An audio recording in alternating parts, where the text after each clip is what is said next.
হুজুর আল্লাহ আল্লাহ বলিয়া জিকির করা কোরআন হাদিসের দলিল আছে কিনা? জি আছে তো।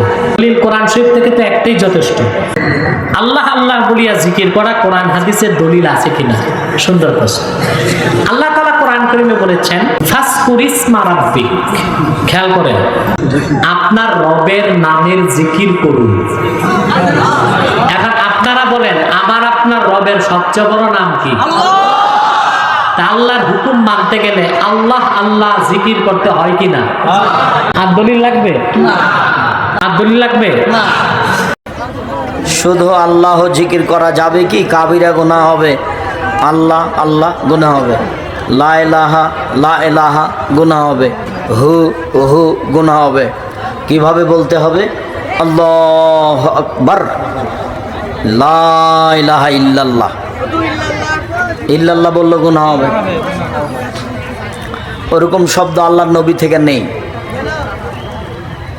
আমার কোন কোন ভাইয়ের একটা বক্তব্য আছে, জিকির আল্লাহ আল্লাহ জিকির নাই, বলে বলে আল্লাহ জিকির কি? জিকির হবে লা ইলাহা ইল্লাল্লাহ, জিকির হবে সুবহানাল্লাহ, জিকির হবে আলহামদুলিল্লাহ। বলে ঠিক আছে, ওটাও জিকির। কোরআনে কারীমের তিলাওয়াত জিকির, আল্লাহ আল্লাহ এটাও জিকির। আল্লাহ তাআলা তার হাবিবকে নিজে বলেছেন সূরা মুজাম্মিল পড়ো, ওয়াকুরিসমা রাব্বিক, কি বলছেন আল্লাহ? ওয়াকুরিসমা রাব্বিক, নবী আপনি আপনার রবের নামের জিকির করেন। রবের নাম তো লা ইলাহা ইল্লাল্লাহ, কথা বলেন। রবের নাম তো সুবহানাল্লাহ, রবের নাম তো আলহামদুলিল্লাহ। কি আমার রবের নাম আল্লাহর নবীকে আল্লাহ বলছেন আপনি আপনার রবের নামের জিকির করেন, আর আপনারা বলেন রবের আল্লাহ আল্লাহ জিকির চলবে না। আচ্ছা আচ্ছা, হাদিসে আসছে না তাকুমুস সাআহ, ততক্ষণ পর্যন্ত কিয়ামত সংঘটিত হবে না যতক্ষণ পর্যন্ত জমিনে আল্লাহ আল্লাহ বলা হবে।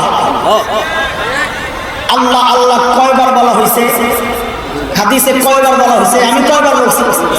হাদিসে দুইবার বলা। বলেন আল্লাহ আল্লাহ কয়বার বলা হয়েছে?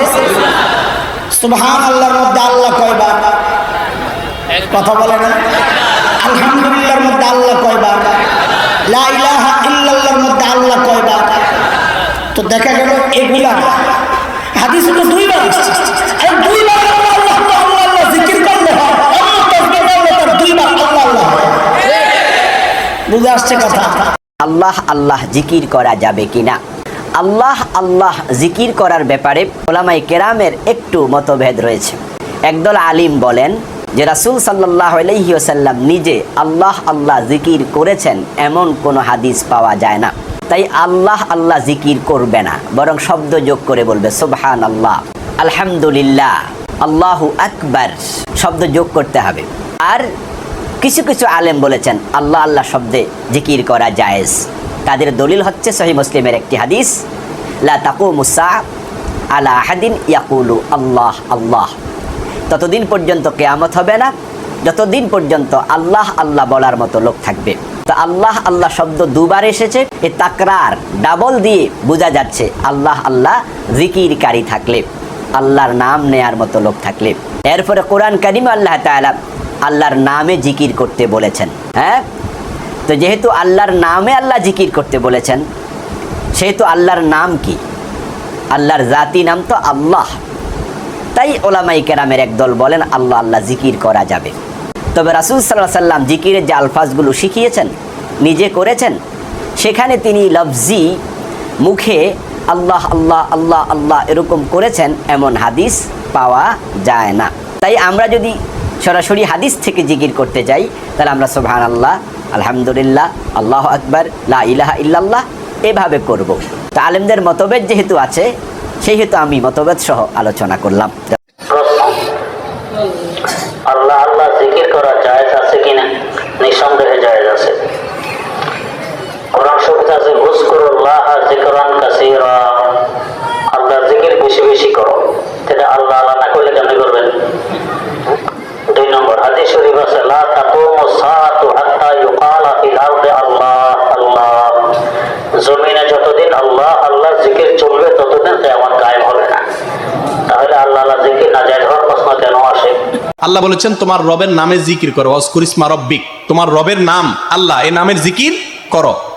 কিন্তু তাই বলে আল্লাহ আল্লাহ আল্লাহ এভাবে আলাদা জপা সংখ্যা ঠিক করে এরকম কোন নির্দেশনা ইসলামে আমাদেরকে দেয় নাই। সুবহানাল্লাহ, আলহামদুলিল্লাহ, লা ইলাহা ইল্লাল্লাহ, আল্লাহু আকবার, সুবহানাল্লাহ ওয়া বিহামদিহি, সুবহানাল্লাহ আযীম, এগুলো সব শিক্ষা দিয়েছে। শুধু আল্লাহ আল্লাহ আল্লাহ এভাবে আলাদা জপার শিক্ষা দেওয়া হয় নাই। তবে হ্যাঁ, ওই যে আল্লাহর নেয়ামতের কথা বলতে গিয়ে বিভিন্ন সময় আল্লাহর নামের জিকির আসাটা দোষের না। শুধু আল্লাহর নামের কথা আসতেই পারে বিভিন্ন প্রসঙ্গে, কিন্তু আল্লাহ আল্লাহ আল্লাহ নির্দিষ্ট সংখ্যায় জপার কথা কোরআন হাদিসে কোথাও বলা হয়নি। বোন দুটো বিষয় বলেছেন। আল্লাহকে শুধু আল্লাহ বলে ডাকা, অবশ্যই ডাকা যাবে। আল্লাহর সাথে আমরা আরো তার সিফাত গুণ লাগালে কোনো সমস্যা নেই, ভালো। তবে আল্লাহ আল্লাহুম্মা এটা অবশ্যই ডাকা যাবে, আল্লাহকে আল্লাহ বলে অবশ্যই ডাকবো। তবে জিকির এবং ডাকা কখনোই এক না। ডাকা মানে আমি ডেকে কিছু চাইবো, আর জিকির মানে হলো আমার এখানে চাওয়া নেই, আমি শুধু আল্লাহ তাআলার স্মরণ করব।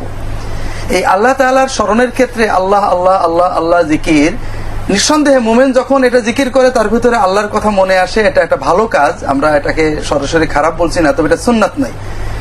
পরা কোরআন শরীফে, হাদিস শরীফে জিকিরের শব্দ, সর্বোত্তম জিকিরের শব্দ 4টা। সুবহানাল্লাহ, আলহামদুলিল্লাহ, লা ইলাহা ইল্লাল্লাহ, আল্লাহু আকবার। এই 4টা শব্দ বাদে জিকিরের আর শব্দ নেই। যেগুলো আছে ওগুলো দোয়া দরুদ। জিকিরের শব্দ কয়টা? এই 4টা শব্দ বাদ দিয়ে কেউ যদি এখন নতুন জিকির আবিষ্কার করে, দেশের দিকে এখন তাকান তো, ইয়ালি বাবা, শালি বাবা, করমশা বাবা, কত বাবার নামে জিকির হচ্ছে, আল্লাহর নাম নেই। সুন্নাত আর বেদাতের এই সংজ্ঞা দিতে গিয়ে এক কথাই বলেছি, যারা ইবাদতের মধ্যে, জিকির যেহেতু একটা ইবাদত, এই ইবাদতের মধ্যে নতুন আবিষ্কার যারাই করবে ওরা বেদাত, ওরা গোমরাহ, আর গোমরাহ মানুষ যাবে জাহান্নামে, সে যত বড় আলেম হোক। আল্লাহর নামের জিকির করা কোরআন কারীম নির্দেশিত। সুতরাং আল্লাহ আল্লাহ জিকির করতে সমস্যা কি? আল্লাহ, কি চমৎকার কথা বলেছেন আপনি। হ্যাঁ, আল্লাহ তাআলা কোরআনে বলছে সালাত আদায় করতে, কইছি কি বলে আমি সালাত আদায় করতে বুঝছি, সালাত তো দোয়া, এত আল্লাহ দোয়া করতে শুরু করি, সালাত পড়বো না, ঠিক আছে নাকি? এটা না, আপনাকে রাসূল যেভাবে সালাত আদায় করতে বলছে আল্লাহ, তাই না? দেখাই দিচ্ছেন কে? রাসূল সাল্লাল্লাহু আলাইহি ওয়াসাল্লাম। আল্লাহ বলছে উযকুরুল্লাহ যিকরান কাসীরা, বেশি বেশি করে জিকির করো। এটা সর্বপ্রথম কে প্রয়োগ করছে? রাসূল নিজের উপরে, সাহাবায়ে কেরাম। তাহলে আপনার আমাকে ফিরে আসতে হবে এই হাদিসের, এই আয়াতের অর্থ বোঝার জন্য, হাদিস বোঝার জন্য। সাহাবায়ে কেরামের আমল কি, রাসূলের আমল কি? নিজে মন মতো কোনো আমল করলে আপনি কাদিয়ানী হয়ে যাবেন খুব দ্রুত। কেন জানেন? কাদিয়ানীরা দলিল দেয়, বলছে আল্লাহ বলছে ওয়াবিল আখিরাতি হুম ইউকিনুন, সর্বশেষের উপরে ঈমান রাখে।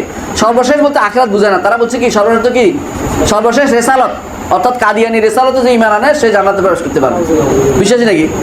ব্যবসা করতে কোরআন দিয়ে দলিল দিছে তো কোরআন দিয়ে দলিল দিলে হবে না, কোরআন দিয়ে দলিল দিতে হয়। আমাদের আহলে সুন্নাতের মানহাজ হচ্ছে এই কোরআনের এই দলিলটা কোন সাহাবী দিয়েছেন, রাসূল কি এভাবে করেছেন কিনা, কোন সাহাবী দিয়েছেন কিনা, ইমামরা করেছেন কিনা, এর বাইরে যাওয়ার কোনো সুযোগ নেই আমাদের। এই জন্য যেহেতু জিকিরের প্রত্যেকটা জিনিস, জিকির হচ্ছে ইবাদত, আর ইবাদত হচ্ছে তাওকিফি, জানিয়ে দিতে হবে, নিজে করলে হবে না যতক্ষণ না আল্লাহ রাসূল অনুমোদন করে। আল্লাহ রাসূল অনুমোদন না করলে সেটা ইবাদত হয় না। এই জন্য আপনাকে জিকির করার নিয়মটা জানতে হবে। জিকির করার নিয়মটা আল্লাহ রাসূল শিখিয়ে দিয়েছেন। তিনি শিখিয়ে দিয়েছেন বলতে সুবহানাল্লাহ, আলহামদুলিল্লাহ, লা ইলাহা ইল্লাল্লাহ, আল্লাহু আকবার, লা হাওলা ওয়ালা কুওয়াতা ইল্লা বিল্লাহ, লা ইলাহা ইল্লাল্লাহ ওয়াহদাহু লা শারীকা লাহু, লাহুল মুলকু ওয়া লাহুল হামদু ওয়া আলা কুল্লি শাইইন কাদির।